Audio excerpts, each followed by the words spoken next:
جب جنت کے در کھلیں گے سب سے پہلے میرے نبی قدم رکھیں گے، پہلا قدم میرے نبی کا پڑے گا. اور آپ نے کہا میری سواری کی لگام بلال کے ہاتھ میں ہوگی جو میرے ساتھ ساتھ جنت میں داخل ہوگا. پھر امت کے غریب لوگ، پھر باقی لوگ، پھر باقی نبی، پھر باقی امتیں. جب اپنی اپنی جگہ سب بیٹھ جائیں گے تو نوکر آئیں گے، سلام، آداب، آداب، تسلیمات، سلام. ایک آدمی سلام کرے تو آدمی کو خوشی ہوتی ہے، جب کروڑوں نوکر غلام سلام کریں گے تو اس کا ایک مزہ آئے گا. ابھی وہ مزہ لے رہے ہوں گے کہ ایک دم فرشتے آ جائیں گے، سلام علیکم، سلام علیکم، سلام علیکم. وہ کہیں گے بھائی آپ تو فرشتے ہو، آپ ہمیں سلام کیوں کر رہے ہو؟ وہ کہیں گے بما صبرتم، بما صبرتم. وہ جو برمنگم میں صبر کی زندگی گزاری، آج اس کے بدلے میں ہم سلام کر رہے ہیں. ابھی وہ نشہ باقی ہوگا کہ میرے اللہ کا عرش یوں کھلے گا اور اللہ سامنے آ کر فرمائے گا اب تمہارا رب بھی تمہیں سلام پیش کرتا ہے. اللہ تعالیٰ نے حضرت آدم علیہ السلام کو بنایا، پھر جنت میں انہیں بسایا اور حضرت حوا علیہ السلام کو ان کی جوڑی دار بنایا.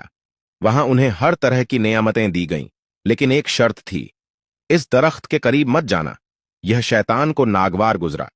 وہ پہلے ہی اللہ کے حکم کی نافرمانی کر چکا تھا اور حضرت آدم علیہ السلام سے جلتا تھا.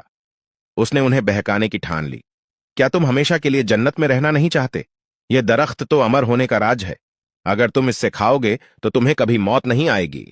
حضرت آدم علیہ السلام اور حضرت حوا علیہ السلام کو شیطان نے بہکا دیا. انہوں نے اس درخت کا پھل کھا لیا. بجلی کی گڑگڑاہٹ، اچانک بدلاو کی آواز. جیسے ہی انہوں نے پھل کھایا ان کی سطریں ظاہر ہو گئیں اور وہ جنت کے پتوں سے اپنے جسم کو ڈھکنے لگے. تبھی اللہ کی پکار آئی، میں نے تم دونوں کو اس درخت کے پاس جانے سے منع نہیں کیا تھا؟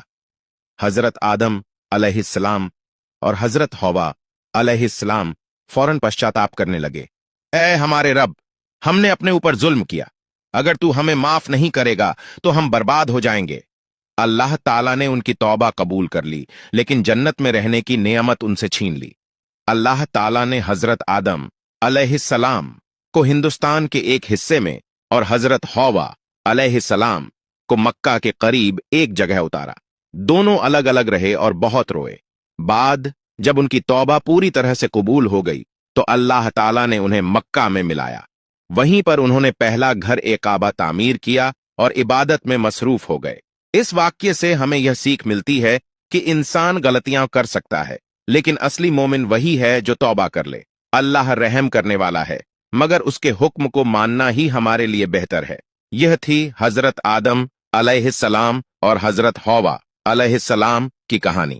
ہمیں اس سے یہ سبق لینا چاہیے کہ ہم شیطان کے بہکاوے میں نہ آئیں اور ہمیشہ اللہ کی فرمانبرداری کریں.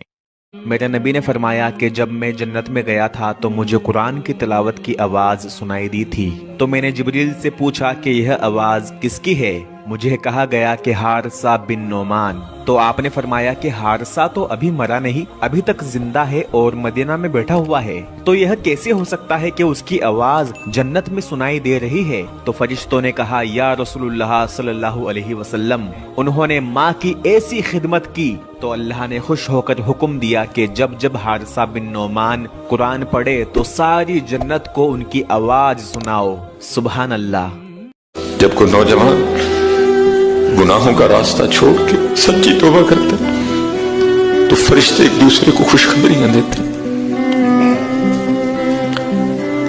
جو دیگر فرشتے ہیں وہ پوچھتے ہیں بھائی کیوں خوشخبریاں دے رہے ہو ایک دوسرے کو؟ تو ان کو بتایا جاتا ہے ایک نوجوان نے گناہوں کا رشتہ چھوڑ کے نا اپنے اللہ کی بارگاہ میں سچی توبہ کر لیا ہے. پھر ایک اعلان کرنے والا اعلان کرتا ہے اس نوجوان کے توبہ کے استقبال میں ساری جنتوں کو سجا دو. یہ زبان میرے نبی نے زبان کو ایسے پکڑ کے فرمایا سب سے زیادہ دوزخ میں جانے والا طبقہ اس زبان کی وجہ سے ہوگا. وما ملکت ایمانکم، نماز نہ چھوڑنا. چھٹ گئی ہائے چھٹ گئی. میں کہاں سے الفاظ لاؤں؟ تمہارے کانوں کے پردوں میں سے راستہ بنا کر جو دل کی وادی میں اتر جائیں. میں تم سے بھیک مانگتا ہوں، خیرات مانگتا ہوں کہ نافرمانی کی زندگی سے واپس آ جاؤ.